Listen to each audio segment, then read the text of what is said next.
Joydebpur Kamalapur rail রুটে 2 জোড়া commuter train চলাচল কার্যক্রম উদ্বোধন করা হয়েছে। সকালে এর উদ্বোধন করেন সড়ক পরিবহন ও সেতু মন্ত্রণালয়ের উপদেষ্টা মোহাম্মদ ফাউজুল কবির খান।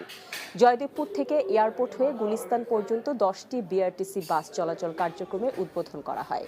বিআরটি প্রকল্পের দুর্নীতি বিষয়ে উপদেষ্টা বলেন, শুধু এই প্রকল্পের দুর্নীতি নয়, সকল দুর্নীতি তদন্ত হচ্ছে। এক্ষেত্রে সকলের সহযোগিতা কামনা করেন তিনি। এর আগে উপদেষ্টা গাজীপুরের জয়দেবপুর থেকে কমলাপুর রেল স্টেশন পর্যন্ত 2 জোড়া 4টি কমিউটার ট্রেন সার্ভিস উদ্বোধন করেন।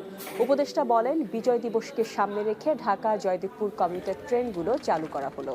এর উদ্দেশ্য হলো গাজীপুর থেকে জনগণ যাতে করে ঢাকায় অফিস করে ফিরে আসতে পারে। এরপর ঢাকা নরসিংদী, ঢাকা নারায়ণগঞ্জ রেল রুটে কমিউটার ট্রেন সার্ভিস চালু করা হবে।